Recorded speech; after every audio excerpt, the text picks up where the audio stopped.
salah satu kelebihan bola itu kan dia bisa mendorong, kalau istilah sosial medianya, panjat sosial. Hmm. Nah, kalau misalkan saya penjahat, saya ingin memiliki kedudukan, ini bola bisa dijadikan cara nih. Saya miliki dulu bola, saya dikenal dikenal di situ, saya bisa mendekati pejabat-pejabat dan akhirnya saya bisa masuk ke dunia politik dan lainnya.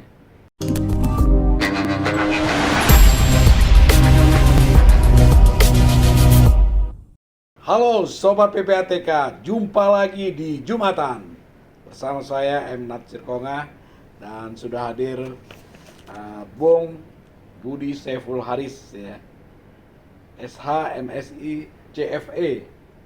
Beliau Ketua Umum Asosiasi Analisis Transaksi Keuangan yang baru saja dibentuk dan pertama sekali di Indonesia ya, Mas Budi.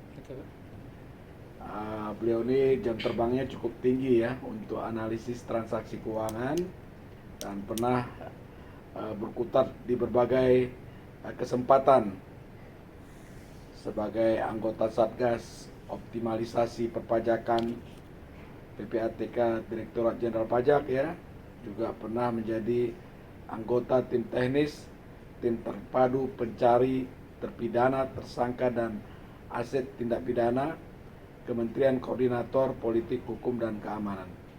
Dan sejak 2017, sejak tahun 2007 bergabung di PPATK, Mas Budi ini lebih banyak waktunya sebagai analis transaksi keuangan. Sebelumnya Mas Budi, kita ucapkan bela sungkawa ya terhadap saudara kita yang menjadi korban di studio Unjuruhan Malang. Beberapa waktu yang korban sampai ratusan orang ya, baik korban jiwa maupun yang kita doakan juga yang sedang dalam perawatan segera sembuh dan yang mengalami trauma juga segera dipulihkan ya. Dan kebetulan kita ini sudah memperingati ya hari ulang tahun TNI ya. Selamat juga buat saudara-saudara TNI yang telah membangun bangsa ini, mempersatukan bangsa ini sehingga kita terus dapat berdaulat sampai saat ini. Baik Mas Budi, kita pagi ini diskusi ya tentang bola ya, tapi bukan tentang korbannya, kenapa mereka sampai menjadi korban dan lain-lain. Tapi bola ini adalah olahraga terbesar dengan banyaknya keterlibatan ya, baik penonton, pengurus, ya, pemain. Pemain saja yang tercatat itu ada sampai 35 juta yang tercatat pemain sepak bola. 5 juta tercatat sebagai wasit dan pengurus dari sepak bola. Dan olahraga ini salah satu tempat para pelaku kejahatan melakukan pencucian uang. Dan itu di beberapa negara sudah terbukti ya. FATF sendiri, Financial Action Task Force on Money Laundering, itu menyebutkan bahwa olahraga sepak bola ini salah satu media di dalam pencucian uang. Nah kalau di luar kita lihat bagaimana ya bekas Presiden Italia membeli sepak bola dari uang hasil kejahatan. Bahkan di Indonesia ya beberapa tahun lalu PSSI itu sempat dibekukan oleh Kemenpora dan FIFA ya, karena terlibat dalam permainan yang kotor ya. Saya lupa istilahnya itu, nanti mungkin Pengaturan skor ya. pengaturan skor ya. Nah, nanti Mas Budi bisa jelaskan. Nah, sobat PPATK, Bung Budi Saiful Haris ini kita mintakan menjelaskan kepada kita semua seperti apa korupsi, pencucian uang di sektor bola ini. Silakan Mas Budi. Ya, baik, terima kasih Pak Natsir. Jadi memang bola saat ini berbeda dengan bola sebelum tahun 90 Pak ya. Jadi memang bola saat ini sudah sedemikian berkembang, bahkan sudah menjadi sebuah pasar gitu ya, pasar yang menjadi bisnis ya, yang begitu menggurita. Di situ ada tadi seperti Bapak bilang, ada tenaga kerja yang juga yang sangat menggiurkan gitu ya, ada banyak sponsor, ada pengembangan apa aspek-aspek yang terkait, termasuk fasilitas keolahragaan, pendidikan, bahkan juga menyentuh aspek budaya. Jadi memang ada sisi positif selalu Pak dalam perkembangan sesuatu itu, tapi juga ada dampak negatif. Nah ini, jadi memang karena memang semakin besar gitu ya, karena semakin besar dan kemudian ternyata besarnya olahraga juga menjadi banyak minat, termasuk minat dari para pelaku kejahatan. Jadi banyak sekali kalau kita lihat ya Bapak Nasir, aspek-aspek yang bisa digunakan oleh pelaku kejahatan pada sektor sepak bola ini. Karena dari sisi produk-produk yang tersedia di dalam jenis-jenis misalkan layanan jasa yang diberikan oleh sebuah klub bola ya, itu memang banyak kerentanan-kerentanan yang bisa kita hadapi. Sehingga tadi seperti Pak Nasir bilang, sangat rentan dengan isu banyak kejahatan lain ya, seperti korupsi, lalu kemudian perjudian, lalu kemudian termasuk pencucian uang, lalu kemudian ada pajak, atau mungkin hal lainnya bisa juga berkaitan dengan misalkan people's trafficking, human trafficking, bahkan sampai seperti itu, dan perjudian. Jadi sebenarnya isu bola ini kalau kita kupas habis bisa menyentuh aspek-aspek yang sebenarnya kita sangat penting untuk diskusi panjang lebar ke arah situ. Oke, kita elaborasi satu-satu, Mas Budi. Siap. Kalau misalnya bola dikaitkan dengan judi, Ya. itu seperti apa misalnya? Ini sudah banyak Pak Nasir, mungkin kalau kita baca statistik PPATK juga salah satu transaksi mencurigakan terkait dengan judi itu sangat banyak, dan diantaranya juga sebagian besar terkait dengan bola ya. Yang pasti ini menjadi area ya tentu Bapak dan Ibu. Jadi memang judi ini sendiri kan sangat mudah ya mempertaruhkan atas hasil bola gitu ya. Jadi di situ masuk dan fasilitas mendukung, teknologi mendukung, lalu sistem pembayaran juga sekarang banyak pilihan-pilihan, banyak metode-metode yang bisa digunakan untuk menyembunyikan bahwa itu hasil judi. Bisa pakai rekening, bisa pakai e-money atau e-wallet, ataupun cara pembayaran lain, bahkan kripto ya Pak Nasir. Jadi juga sangat krusial, termasuk dan apalagi judi di Indonesia sebagai tindak pidana tersendiri ya, sebagai sebuah perbuatan ilegal. Tapi kalau kita bilang sangat masif karena memang keuntungan sangat besar dan jarang korban yang melaporkan. Nah, Jadi itu. nah itu tadi bola dan judi. Ya. Nah, kaitan dengan korupsi dan tadi people smuggling ya. Yeah. Nah, itu gimana kira gambarnya? Ya, Pak Nasir, jadi memang stakeholder ya, atau pihak-pihak yang sangat berminat terkait dengan industri bola ini kan cukup beragam ya. Yeah. Jadi ada pengusaha, ada swasta besar, dan selain penjahat, dan juga memang sangat mungkin juga pejabat-pejabat. Kalau kita lihat misalkan kepemilikan bola di Indonesia saja ya, klub-klub bola itu diantaranya ada dari militer, ada dari pejabat Pemda, ada dari pokoknya berbagai kalangan, termasuk Pengusaha, ya? termasuk pejabat ya. Pengusaha juga ada kan ada yang pengusaha. di klub sepak bola yang di luar negeri. Betul, gitu ya. ada. Jadi sangat mungkin jadi korupsi juga terjadi di sektor bola.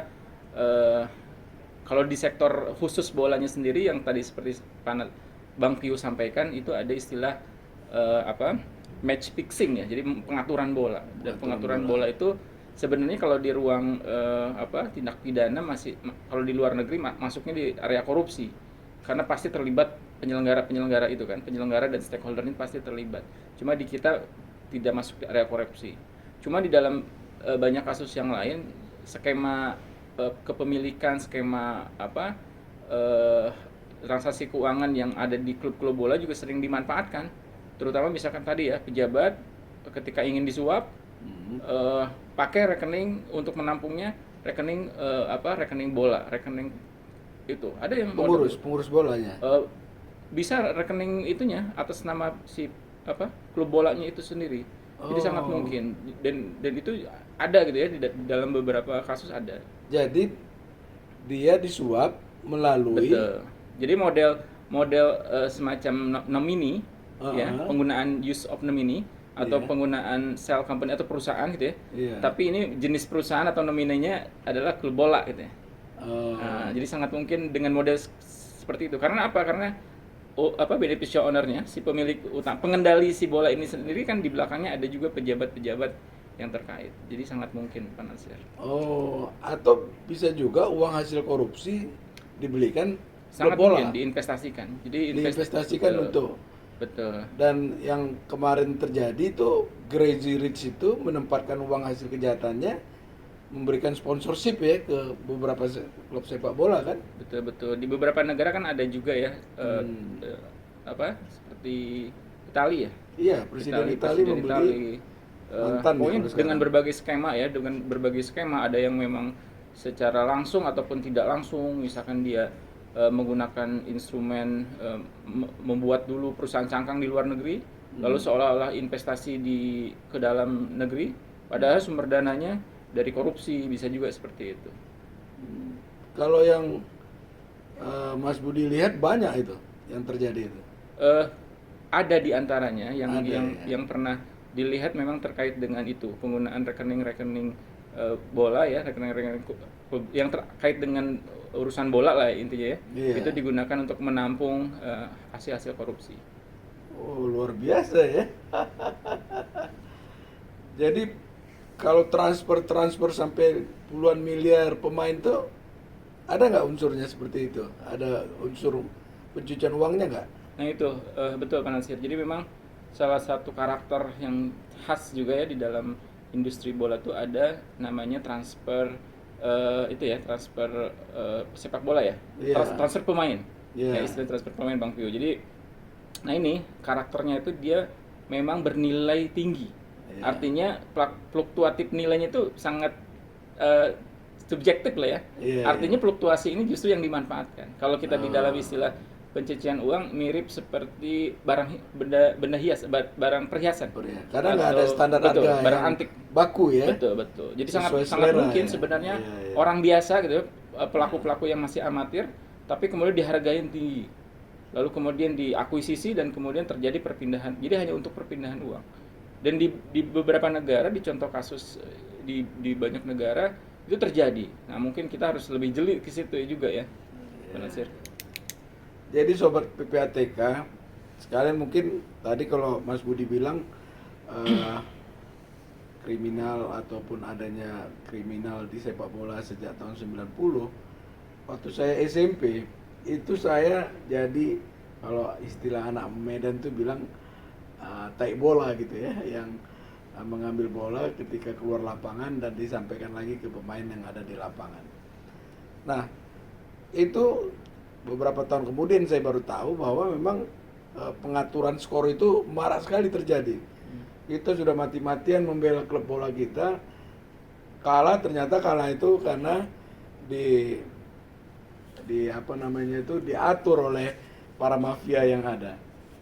Nah, kembali tadi yang ke people smugglingnya tadi, itu Oh gimana iya, itu? belum. Jadi memang people smuggling ini isu yang agak tersendiri memang. Jadi sangat, saya mungkin pemahamannya juga nggak terlalu besar. Cuma contohnya saja misalkan terutama pemain-pemain muda biasanya. Nah, Hmm. pemain muda yang belum begitu paham Hmm. dari sisi profesionalisme sebuah pekerjaan bola, Hmm. nah sangat mungkin dieksploitasi gitu ya, Oh. dieksploitasi lalu Hmm. kemudian ditransfer, diperjualbeli seperti itu. Model-model seperti itu kalau di dalam klub-klub amatir, terutama di daerah-daerah di negara-negara tertentu yang memang Dari Afrika itu misalnya model-model ya, seperti itu terjadi juga. potensinya kan besar dia Betul, anak-anak betul. ini ya, Betul, potensi dan besar. belum memiliki semacam pengetahuan yang luas ya terhadap ekonomi, Betul. pergulatan ekonomi yang ada. Ya, Mereka yang kira-kira potensinya besar diseludupkan seperti itu ya, betul. Jadi kemudian dieksploitasi ya, dieksploitasi luar sumber biasa ya. penghasilannya dikendalikan oleh si oknum gitu ya. si oknum ya. Apalagi yang menarik dari sepak bola ini Mas Budi ya, kaitannya dengan pencucian uang lah ya. Ya, jadi Bung Piu, jadi memang pertama eh, ada beberapa karakteristik ya sehingga sepak bola ini menjadi sangat ini ya sangat diminati oleh pelaku kejahatan. Pertama terkait dengan kepemilikan. Nah, ini juga menjadi hal yang harus juga menjadi concern ya. Nah, ini ya eh, salah satu kelebihan bola itu kan dia bisa mendorong, kalau istilah sosial medianya, panjat sosial. Hmm. Nah, kalau misalkan saya penjahat, saya ingin memiliki kedudukan, ini bola bisa dijadikan cara nih. Saya miliki dulu bola, saya dikenal di situ, saya bisa mendekati pejabat-pejabat dan akhirnya saya bisa masuk ke dunia politik dan lainnya. Jadi Oh gitu ya. iya, jadi bisa kalau penjahat punya uang kan miliki klub bola dan kemudian menjadi orang-orang populer dan kemudian masuk ke politik. Oh, Nah, jadi jadi sarana bola itu untuk betul. media dia untuk Betul. memperkenalkan diri ya. Akhirnya kan setiap penjahat ini kan ujungnya kan dia ingin dihargai orang kan. Nggak mungkin Hmm. dia ingin selalu jadi penjahat. Iya, iya, Jadi iya. dia pasti akan perlu dunia aktualisasi lah. Nah, itu salah Oke. satunya dengan pola pola panjat sosial melalui bola, sehingga nah ini yang kalau di luar negeri Bung Pio, eh, aspek kepemilikan juga memang sangat sangat ketat. Jadi ada memang model-model perbankan lah ya, ada semacam fit and proper dan segala macam. Jadi ada pengawasan minimal lah ya. Nah, ini betul-betul diawasi ya terkait dengan kepemilikan bola ini. Jadi ada Ya, jadi kalau teori Maslow itu menyebutkan kebutuhan manusia itu adalah aktualisasi diri. ya Pelaku kejahatan juga perlu ya. betul. Ujungnya kan ke situ. Iya, iya, menarik Iya, ini, iya. Mas Budi. Lalu kemudian tadi yang kedua pasar transfer pemain ya. Tadi Iya. karena bernilai tinggi ya, maka sangat mungkin itu dipakai gitu ya sebagai modus. Lalu kemudian menentukan skor tadi, lalu kemudian termasuk aktivitas judi. Kalau di luar negeri ya itu juga ya bagian dari judi yang legal dan ilegal tetap ada. Di kita tentu judi ilegal dan sudah banyak kasus ya judi ilegal yang juga melibatkan PPATK. Dan terakhir bisa juga terkait dengan haki ya, hak kekayaan intelektual juga. Jadi kan dari hak siar, hak tayang ini pernah saya tangani juga Bang Tio. Jadi hak tayang itu kan eksklusif ya, eksklusif dan menghasilkan. Oh iya, Nah ini uangnya betul, puluhan bahkan ratusan miliar ya. betul. Banyak yang menyiarkan ulang tanpa kemudian kontrak segala macam, dan ini juga bisa menjadi tindak pidana pencucian uang kan akhirnya. Nah, kemarin tuh yang ribut tuh disinyalir permohonan pertandingan itu kan sore hari ya. Hmm. Tidak disetujui karena sudah ada kesepakatan dengan Oh, sponsorship termasuk dan gitu segala ya. macam. Pertandingan dilakukan di malam hari ya. Betul. Oh, jadi luar biasa ya keterlibatan uang Iya, betul. di olahraga bola ini ya. Betul, makanya ini uangnya sangat besar, menjadi bisnis yang sangat menggurita gitu ya. Jadi jadi stakeholder juga harus melihat sisi ini dari sisi kemungkinan digunakannya oleh pelaku kejahatan, sehingga kita harus mitigasi. Tadi setelah memanjat apa tadi itu menarik Panjat ya? sosial. Hah? Panjat sosial ya. Iya. Luar biasa Ya nih kan sobat contoh di PPATK kasus nih. terakhir itu kan dari Iya. ya dari apa penipuan judi itu. Iya. Ya kan akhirnya kan dia juga mau manjat kan, jadi selebritis kan. Iya, Nah, iya. itu mudah-mudah gitu. Oke, oke. Jadi dengan keberadaan medsos, lalu ada medianya bola, Ya, dari sanalah dia ingin supaya dikenal luas dikenal oleh masyarakat. Dan dari sana diharapkan dia mendapatkan apresiasi ya. betul. Nanti bisa jadi anggota dewan misalnya ya. Bisa. Bisa selebriti gitu ya. Betul, betul. Menarik sekali nih sobat PPATK. Nah, kalau kira-kira perputaran uang di bola ini tuh dapat nggak gambarannya itu, Wah, Mas Budi? kalau ya tentu berbanding lurus dengan itu ya volume bisnis dari bisnis bola itu sendiri ya. Biasanya kan kalau kalau hitungan itu berapa ya, 3 sampai 15% lah ada perputaran uang haram di situ ya kalau prediksi PetApp tuh di dalam 30 ya. 30 ya sampai 30 30% ya. betul. Jadi kalau misalnya di Indonesia perputarannya puluhan triliun, Iya. nah, tinggal dibagi diambil 30%-nya ya kira-kira ya. Ya, kurang lebih itu ya. Luar biasa tuh. Cukup banyak itu berarti. Uang kotor yang beredar di olahraga bola ya. Nah, kemudian untuk yang apa skor tadi ya, apa istilahnya permainan skor tadi itu, pengaturan skor tadi, itu di mana ininya? Tindak apanya kira-kira ya? Ada nggak unsur pencucian uangnya di sana tuh? Yang pasti kalau kita ambil ke dalam konstruksi hukum saat ini masuk di dalam penipuan pasti kan. Penipuan dulu dan hasil penipuan tentu merupakan pencucian uang kan kalau dilakukan upaya-upaya penyembunyian. Oh, jadi menipu Betul, penonton, penonton. uang hasilnya menipu tadi, lalu kemudian disembunyikan, disamarkan seolah-olah tanpa sah. Kan itu pencucian Betul. uang kan? Betul, makanya Pak Nasir kalau misalkan kita lihat ya di dalam rekening-rekening klub bola diantaranya juga misalkan banyak sekali transaksi-transaksi tunai. Nah, transaksi tunai ini kan sangat mungkin dari perolehannya dari hal-hal yang sebenarnya secara jejak keuangan kan dia ingin hindari. Gimana tuh transaksi tunai itu? Yang pasti di dalam banyak kasus yang terjadi di Indonesia maupun di luar negeri itu banyak sekali transaksi tunai di dalam kasus yang terjadi ya. Dan kasus-kasus tunai ini menjadi indikator sebenarnya bahwa memang pelaku ini menghindari jejak-jejak keuangannya terlacak, termasuk di dalam kaitan dengan bola ya. Yang pasti bola ini sebenarnya kan pengusaha dan lain sebagainya kan sangat aware dengan sebenarnya kan sudah sangat lazim ya memiliki rekening dan lain sebagainya, sehingga harusnya keberadaan transaksi tunai ini benar-benar dicurigai dan menjadi hal yang harusnya dihindari di dalam transaksi-transaksi terkait dengan bola ini.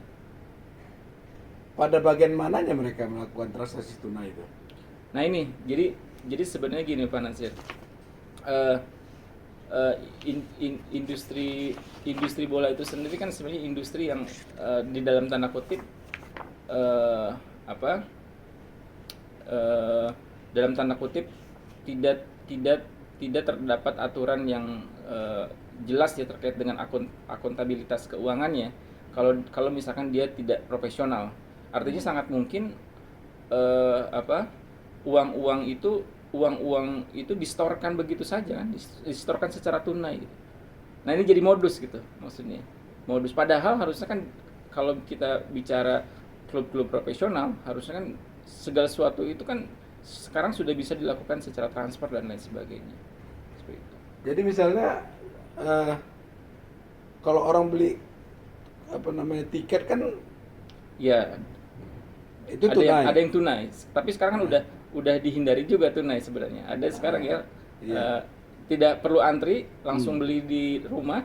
Iya, itu pakai agen-agen Betul, kan. betul. Jadi bagaimana dia mengumpulkan uang tunai tadi dan kemudian menyetorkannya secara tunai pula itu? Dari Sebenarnya mana gitu itunya? ya, sebenarnya itu tadi sebenarnya ini modus Pak Nasir, Iya. Pak Bang Pio. Jadi modus sebenarnya ya dipastikan misalkan ya di antara uang itu dari hasil kejahatan.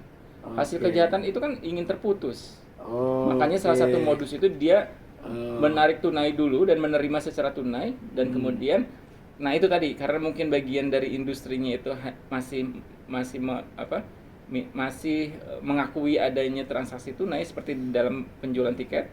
Iya. Makanya itu jadikan modus.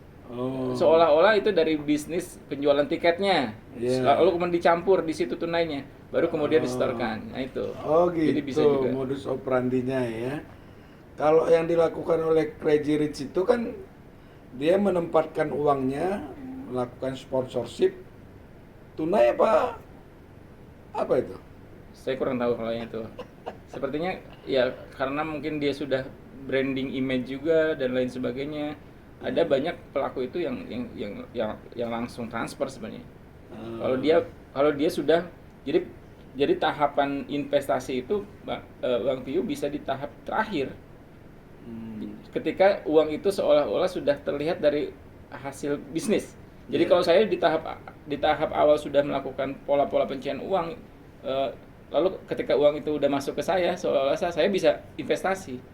Jadi investasi itu udah seperti uang itu sudah siap untuk saya investasikan dimanapun, dan karena seolah-olah uang itu dari investasi legal gitu. Udah legal. Betul. Ya. Jadi pencucian uangnya bisa di belakang sudah dilakukan. Oke, sobat PPATK. Ini Bung Budi Saiful Haris ini adalah Ketua Umum Asosiasi Analisis Transaksi Keuangan.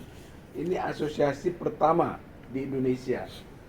Mungkin bisa dijelaskan nih Pak Ketua Umum nih. Ya. Apa tugas dari profesi ini ya?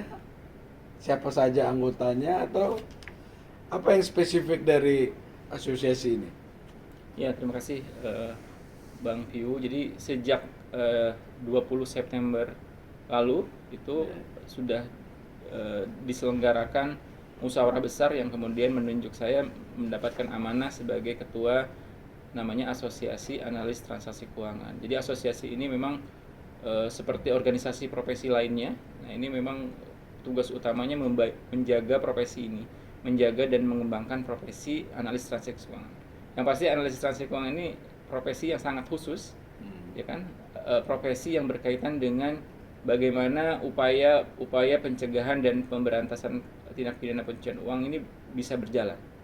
Dan itu bisa merupakan pekerjaan PPATK secara khusus, tapi juga ada profesi-profesi di luar PPATK yang juga masuk ke dalam profesi ini. Misalkan ada di industri keuangan, ada di sektor penegak hukum, bisa juga terkait dengan itu. Jadi anggotanya boleh dari PPATK dan dari industri lain. Sementara ini di anggaran dasar AATKI ini mengatur bahwa anggotanya ada 2. Pertama, ada anggota biasa. Nah, itu secara spesifik memang terkait dengan analis transaksi keuangan yang ada di PPATK. Tapi yang kedua ada namanya anggota luar biasa. Nah, itu sangat mungkin dari luar. Tapi profesinya harus analis. Yang pasti terkait dengan dunia analis transaksi keuangan. Nah, kalau saya bukan analis, boleh nggak saya menjadi anggota luar biasa? Nah, itu yang pasti sebenarnya analis ini dimensinya lebih luas dari sekadar analis transaksi. Ada misalkan analis di bidang kerjasama, analis di bidang analis transaksi yang memang berkaitan dengan pencegahan dan pemberantasan TPPU, tapi di berbagai bidang. Ada pelaporan, ada kerjasama, ada kemudian audit kepatuhan atau hukum. Nah, ini semua. Jadi semua ini sebenarnya definisi luasnya masih tercover. Jadi artinya orang di luar dari analis transaksi keuangan itu boleh ikut sebagai anggota luar biasa luar biasa. Kalau secara sukarela ini ya. Betul.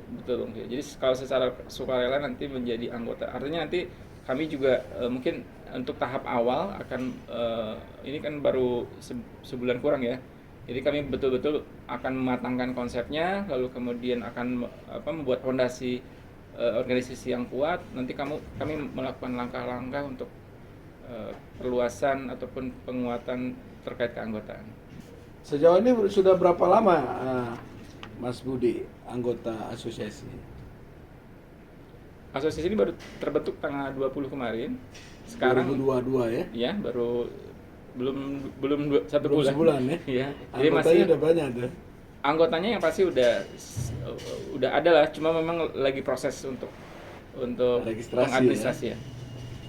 Ke depan kira-kira bagaimana harapan Mas Budi ya terkait dengan asosiasi ini? Ya, jadi asosiasi ini kami gunakan untuk menguatkan langkah-langkah di dalam